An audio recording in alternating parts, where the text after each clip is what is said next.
दूसरे ओडीआई में आया रोहित वैभव पांड्या का तूफान। जी हां दोस्तों, आज भारत और इंडीज के बीच खेली जा रही 3 मैचों की एक दिवसीय ओडीआई सीरीज का दूसरा सबसे इंपॉर्टेंट और हाई वोल्टेज मुकाबला खेला गया, जिसमें रोमांच की सारी हदें पार हो गई। सीरीज के इस दूसरे ओडीआई मुकाबले में जहां पहले भारत के विध्वंसक बल्लेबाजों हिटमैन रोहित शर्मा, 15 साल के नन्हे वंडर बॉय वैभव सूर्यवंशी और स्टार ऑलराउंडर हार्दिक पांड्या का भयंकर महातूफान देखने को मिला, तो फिर भारतीय गेंदबाजों ने भी अपनी आग उगलती गेंदबाजी से वेस्टइंडीज के बल्लेबाजी क्रम के परखच्चे उड़ा दिए। तो ऐसे में इस वीडियो में हम आपको बताएंगे भारत बनाम इंडीज के इस दूसरे ओडीआई मुकाबले का रोंगटे खड़े कर देने वाला पूरा हाईलाइट। इसलिए इस वीडियो को एंड तक जरूर देखिएगा। लेकिन उससे पहले अगर आप भी टीम इंडिया के बहुत बड़े फैन हैं तो वीडियो को एक दिल से लाइक जरूर कर दीजिएगा। दोस्तों, जैसा कि आप सभी जानते हैं कि भारत और वेस्टइंडीज के बीच 3 मैचों की वनडे सीरीज का दूसरा मुकाबला आज खेला गया, जहां भारतीय टीम इस मैच को जीतकर सीरीज अपने नाम करने के इरादे से उतरी थी। वहीं टॉस का सिक्का एक बार फिर भारतीय कप्तान शुभमन गिल के पक्ष में गिरा।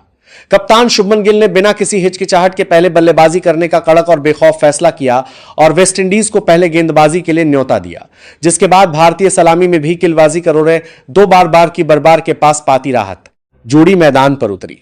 टीम इंडिया की ओर से पारी का आगाज करने अनुभवी हिटमैन रोहित शर्मा और 15 साल के युवा शेर वैभव सूर्यवंशी क्रीज पर आए। भारत की ओर से पारी का आगाज करने उतरे रोहित शर्मा और वैभव सूर्यवंशी ने शुरुआती 2 ओवरों में इंडीज के स्टार पेसर अलजारी जोसेफ और शमार जोसेफ की तीखी स्विंग को भांपते हुए संभल कर खेला। मैदान पर दर्शकों की धड़कनें तेज थी और इंडीज के पेसर्स लगातार स्टंप्स पर लाइन लेंथ साधने की कोशिश कर रहे थे, लेकिन तीसरे ओवर से ही इन दोनों बल्लेबाजों ने अपने खूंखार तेवर दिखाने शुरू कर दिए। तीसरे ओवर में शमार जोसेफ की गेंदों पर 15 साल के वैभव सूर्यवंशी ने क्रीज का शानदार इस्तेमाल करते हुए कवर्स और पॉइंट के बीच 2 कड़क चौके जड़ दिए। गेंद गोली की रफ्तार से बाउंड्री लाइन के पार जा गिरी। चौथे ओवर में रोहित शर्मा ने भी अपने हाथ खोले और अलजारी जोसेफ की ओवर पिच गेंद को डीप मिड विकेट बाउंड्री के पार के लिए भेज दिया। इसके बाद 5वें ओवर में वैभव ने शमार जोसेफ की गेंदों पर एक स्ट्रेट ड्राइव और फाइन लेग के ऊपर से 2 और चौके बटोरे। दोनों बल्लेबाजों के इस आक्रामक रूप को देखकर वेस्टइंडीज के कप्तान शाही होप ने 6ठे ओवर में ही स्पिनर गुड़ाकेश मोती को आक्रमण पर लगा दिया, लेकिन वैभव सूर्यवंशी ने आगे बढ़कर उनके सिर के ऊपर से एक गगनचुंबी जड़ दिया। पावर प्ले के 10 ओवर समाप्त होने तक भारत का स्कोर बिना किसी नुकसान के 86 रन पहुंच चुका था।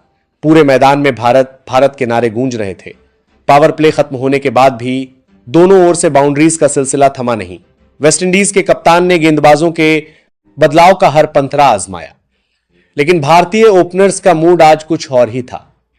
14वें ओवर में वैभव सूर्यवंशी ने मात्र 24 गेंदों में अपना तूफानी अर्धशतक पूरा कर लिया।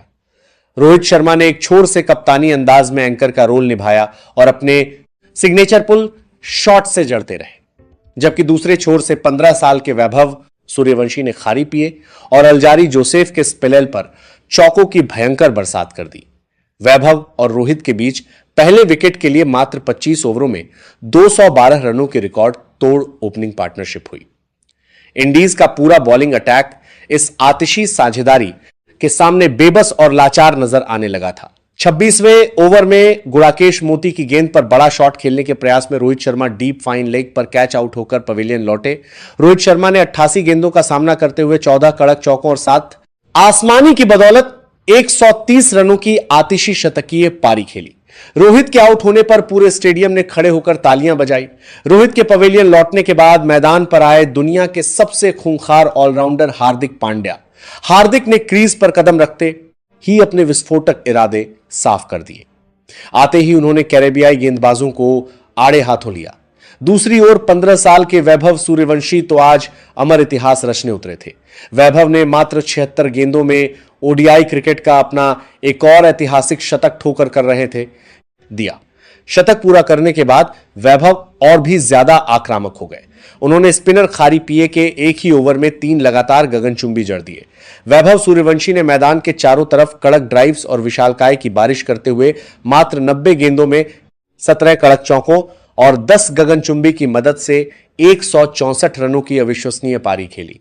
उनकी इस आतिशी पारी में टाइमिंग, क्लास और पावर हिटिंग का ऐसा अनूठा संगम था जिसने विरोधी टीम के कप्तानों के सारे प्लान ध्वस्त कर दिए। 32वें ओवर में जब 346 के कुल स्कोर पर वैभव कैच आउट होकर पवेलियन लौटने लगे तो पूरी वेस्टइंडीज टीम ने इस नन्हे शेर को सलामी दी। वैभव के आउट होने के बाद हार्दिक पांड्या का असली तांडव देखने को मिला।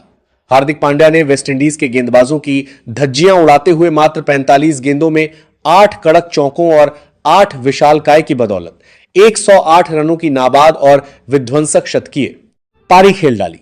मैदान का ऐसा कोई कोना नहीं बचा जहां हार्दिक ने कैरेबियाई गेंदबाजों के उड़ते हुए परखच्चे ना दिखाए हो। स्पिन हो या पेस, हार्दिक पांड्या की पावर हिटिंग के सामने हर गेंदबाज केवल असहाय नजर आ रहा था। दूसरे छोर से कप्तान शुभमन गिल ने भी 15 गेंदों में 27 रनों का तेज तर्रार योगदान दिया। दोनों ने मिलकर आखिरी 10 ओवरों में चौकों का ऐसा चक्रवात ला दिया जिसने वनडे क्रिकेट के सारे रिकॉर्ड्स हिलाकर रख दिए। इस तरह भारत ने निर्धारित 50 ओवरों में 3 विकेट के नुकसान पर 452 रनों का विशालकाय और पहाड़ जैसा स्कोर खड़ा कर दिया। 453 रनों के असंभव लक्ष्य का पीछा करने उतरी वेस्टइंडीज की शुरुआत बेहद खराब रही। भारत की ओर से नई गेंद लेकर आए एक्सप्रेस पेसर मयंक यादव और प्रसिद्ध कृष्णा ने पहले ही ओवर से शिकंजा कस दिया। मयंक यादव ने अपने स्पेल की पहली ही गेंद पर ओपनर जॉन कैंपबेल को 150 किमी प्रति घंटे की खौफनाक इन स्विंगर पर क्लीन बोल्ड कर दिया। भारतीय पेस अटैक के इस कातिलाना प्रहार से कैरेबियाई टॉप ऑर्डर पूरी तरह से सहम गया। तीसरे ओवर में प्रसिद्ध कृष्णा ने अपनी उछाल लेती आउट स्विंगर पर अकीम ऑगस्टे को 2 रन के निजी स्कोर पर एलबीडब्ल्यू कर दिया। 8 रन पर 2 झटके लगने के बाद केसी कार्टी और कप्तान शाई होप ने थोड़ी देर क्रीज पर टिक कर पारी को संभालने की भरपूर कोशिश की। दोनों के बीच कुछ आक्रामक शॉट्स देखने को मिले, लेकिन 8वें ओवर में युवा पेसर गुरनूर बराड ने केसी कार्टी और मोबाती से बड़ी लागू करते हुए कार्टी को 18 रन पर हार्दिक पांड्या के हाथों कैच करा दिया। इसके बाद स्पिनर अक्षर पटेल ने अपनी चतुर आर्म बॉल पर शाही होप को 25 रन के स्कोर पर क्लीन बोल्ड कर वेस्टइंडीज की रीड तोड़ दी। 4 विकेट गिरने के बाद वेस्टइंडीज का मध्यक्रम भयंकर दबाव में आ गया। मध्यक्रम में शेरफेन रदरफोर्ड ने 32 गेंदों में 42 रन बनाए और कुछ लंबे जड़कर काउंटर अटैक करने का प्रयास किया, लेकिन भारतीय गेंदबाजों के अनुशासित स्पेल के सामने पूरी टीम ताश के पत्तों की तरह ढह गई। मैच के बाद में उत्तरार्ध में स्पिनर वरुण चक्रवर्ती और हरदीप सिंह ने निचले क्रम के बल्लेबाजों को अपनी जादुई गेंदों में फंसाया और कैरेबियाई बल्लेबाजों को कोई भी बड़ा शॉट खेलने का मौका नहीं दिया। गुड़ाकेश मोती, खारी पेरे और अलजारी जोसेफन एक एक करके पवेलियन लौटते चले गए। वेस्टइंडीज की पूरी टीम 33.2 ओवरों में केवल 196 रनों पर ढेर हो गई और भारतीय टीम ने यह दूसरा ओडीआई मुकाबला 256 रनों के ऐतिहासिक अंतर से जीतकर 3 मैचों की ओडीआई सीरीज में 2-0 की अजय बढ़त हासिल कर ली। भारत की तरफ से मयंक यादव और प्रसिद्ध कृष्णा ने 3-3 विकेट झटके, जबकि हार्दिक पांड्या और अक्षर पटेल को 2-2 सफलताएं मिली। आपको बता दें कि यह दूसरा ओडीआई मुकाबला था। बाकी इस सीरीज का अगला और अंतिम रोमांचक मैच बहुत जल्द खेला जाएगा। लेकिन दोस्तों, अब आपको क्या लगता है कि तीसरे ओडीआई मुकाबले में भी टीम इंडिया इंडीज को ऐसे ही धूल चटाकर क्लीन स्वीप कर पाएगी या नहीं? अपनी कीमती राय नीचे कमेंट सेक्शन में जरूर दीजिएगा और ऐसी ही शानदार खबरों के लिए वीडियो को लाइक और चैनल को सब्सक्राइब करना ना भूलें। परखच्चे उड़ा दिए। तो ऐसे में इस वीडियो में हम आपको बताएंगे भारत बनाम इंडीज के इस दूसरे ओडीआई मुकाबले का रोंगटे खड़े कर देने वाला पूरा हाईलाइट। इसलिए इस वीडियो को एंड तक जरूर देखिएगा। लेकिन उससे पहले अगर आप भी टीम इंडिया के बहुत बड़े फैन हैं तो वीडियो को एक दिल से लाइक जरूर कर दीजिएगा।